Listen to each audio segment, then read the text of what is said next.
ان کی بدعتوں میں ہم کبھی کبھار شامل ہوتے ہیں، ان کے غیر شرعی رسم و رواج میں ہم کبھی کبھار شامل ہوتے ہیں۔ کیوں؟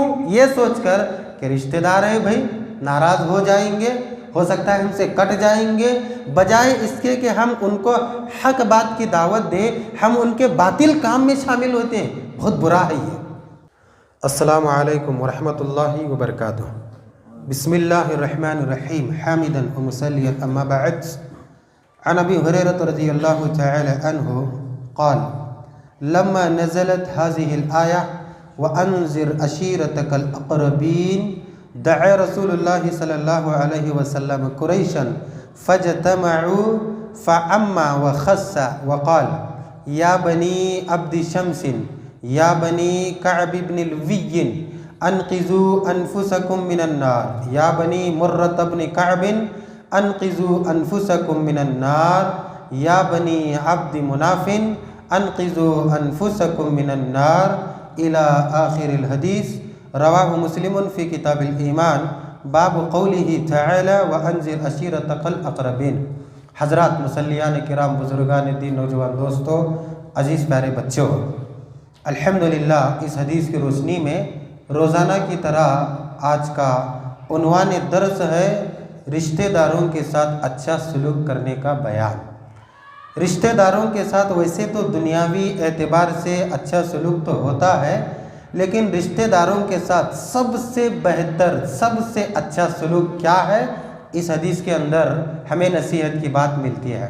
حدیث اس طریقے سے ہے، حضرت ابو ہریرہ رضی اللہ تعالیٰ عنہ کہتے ہیں کہ جب اللہ تبارک و تعالیٰ نے اس آیت کریمہ کو نازل فرمایا وَأَنذِرْ عَشِيرَتَكَ الْأَقْرَبِينَ، اے نبی صلی اللہ علیہ وسلم آپ اپنے قریبی رشتہ داروں کو ڈرائیے، جب یہ آیت نازل ہوئی اللہ کے نبی صلی اللہ علیہ وسلم نے تمام اپنے رشتہ داروں کو جو قریش کے قبیلے کی شکل میں تھے بلایا، سب جمع ہو گئے، سب عام اور خاص جب نبی صلی اللہ علیہ وسلم کے پاس حاضر ہوئے تو آپ صلی اللہ علیہ وسلم نے ایک ایک آدمی کے نام کو لے کر سب کو آخرت کی دعوت دی، توحید کی دعوت دی اور اسلام کی دعوت دی۔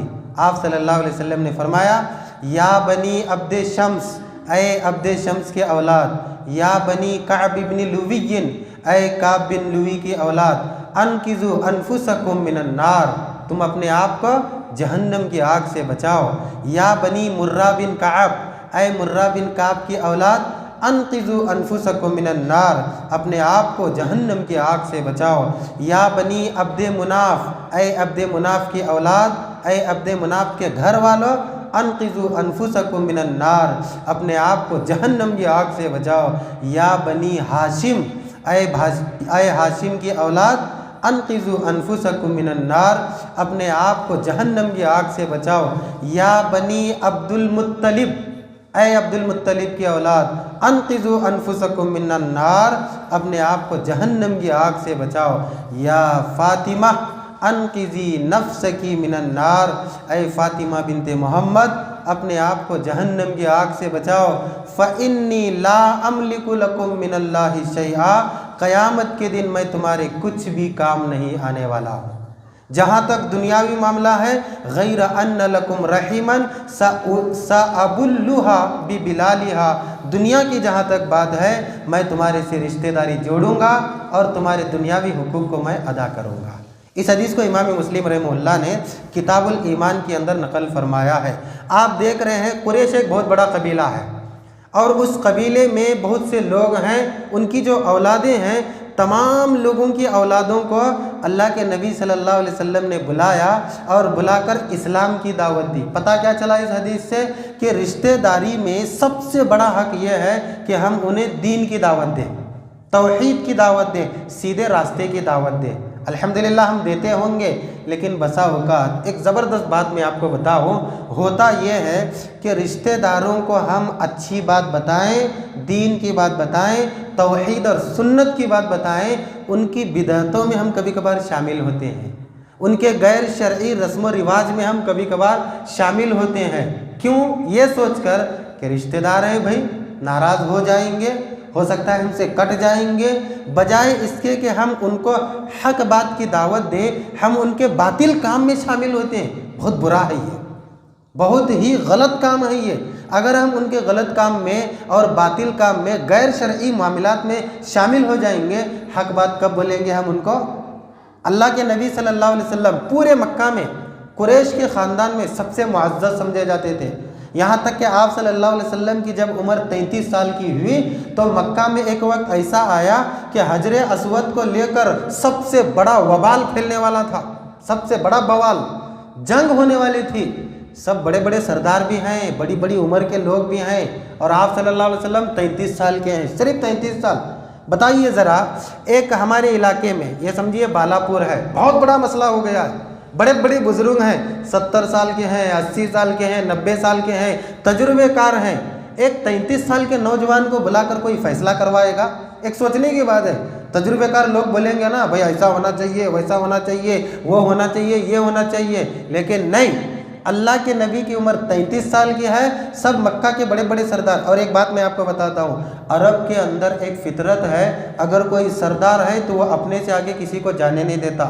सरदारी, बड़ापन और ये किब्र जो है ना, जिसे हम और आप खुददारी कहते हैं, इसे कोई उल्लंघने नहीं देता है, इसे कोई पार करने की इजाज़त नहीं देता है। इतनी बड़ी सरदारी की वहाँ अहमियत है। लेकिन अल्लाह के नबी सल्लल्लाहु अलैहि वसल्लम आए और सबके दरमियान फैसला किया। वही नबी जो इतने मुअज़्ज़ज़ और इतने प्यारे हैं सबके दरमियान, ये जो तौहीद की दावत दिए तो सबके दुश्मन बन गए। और हम क्या करते हैं? नहीं भाई, दुश्मन हो जाएंगे, नाराज़ हो जाएंगे, हमें हक बात बताना है। हाँ, खिलाते होंगे, पिलाते होंगे, दुनियावी मदद करते होंगे, रिश्तेदारों का करना ही है, लेकिन हक दावत कब देंगे हम उनको? तौहीद की दावत कब देंगे हम उनको? सुन्नत की दावत कब देंगे हम उनको? अगर हम यूँ समझिए, गैर शरई काम में हम शामिल हो गए, शरीयत की दावत नहीं दे सकते। बिदअत के काम में शामिल हो गए, सुन्नत की दावत नहीं दे सकते। शिर्क के काम में शामिल हो गए, तौहीद की दावत नहीं दे सकते। बचा क्या फिर? नमाज रोज़ा तो हर कोई करता है, मुशरिक भी करता है, गैर मुशरिक भी करता है, बिदअती भी करता है, सुन्नी भी करता है। अच्छा, झूठ मत बोलो, ये समझाएंगे, भाई झूठ कोई बोलता है, कोई नहीं बोलता है, लेकिन शरीयत, सुन्नत, तौहीद, ये तीन चीज़ों की दावत हम उसी वक्त दे सकते हैं जबकि हम इन तीन चीज़ों की जो मुखालिफ है, बिदअत, गैर शरई अमल और शिर्क, इसमें हम उनका साथ ना दें। ये बहुत बड़ी बात है, लेकिन अल्लाह के रसूल ने करके दिखाया है। सिर्फ अल्लाह के नबी ने, सहाबा ने भी करके दिखाया है। सहाबाए किराम, उनकी माँ, उनका बाप, उनके भाई, उनके रिश्तेदार कट जाते थे। मैं कटने की बात नहीं कर रहा हूँ, ज़रा मेरे अल्फाज बिल्कुल वाज़े होते हैं। मतलब यह है, दुनियावी लिहाज से बिल्कुल मिलकर रहना उनके साथ, ज़रा भी उनसे अलग नहीं होना। मेरा रिश्तेदार तौहीद परस्त नहीं है, मैं बात नहीं करूँगा, ये भी गलत है। अल्लाह के नबी ने आखिर में क्या फरमाया? देखिए, आप सल्लल्लाहु अलैहि वसल्लम ने फरमाया, गैर अन्न लकुम रहीमन सअबुल्लुहा बिबिलालिहा, जहाँ तक तुम्हारा मेरा दुनियावी रिश्ता है, मरते दम तक मैं इसको निभाऊंगा। क्या पता चला? कट कर नहीं रहना है, लेकिन जहाँ गैर शरई काम हो रहा है, सुन्नत के खिलाफ काम हो रहा है, तौहीद के खिलाफ काम हो रहा है, हम साथ न दें बल्कि उनको समझाएं कि ये गलत है, इसीलिए हम नहीं करते हैं। इससे बहुत बड़ी नसीहत मिलती है। अल्लाह के नबी सल्लल्लाहु अलैहि वसल्लम की हदीस बताती है, रिश्तेदारी के निभाने में सबसे अहम काम यही है। अल्लाह से दुआ है, अल्लाह तबारक व तआला हम तमाम लोगों को रिश्तेदारों के साथ मिलजुल कर रहने की तौफीक अता फरमाए। रिश्तेदारों के जहाँ जायज़ तमाम हुकूक हैं, वो तमाम हुकूक को हमें अदा करने की तौफीक अता फरमाए। आमीन सुम्मा आमीन।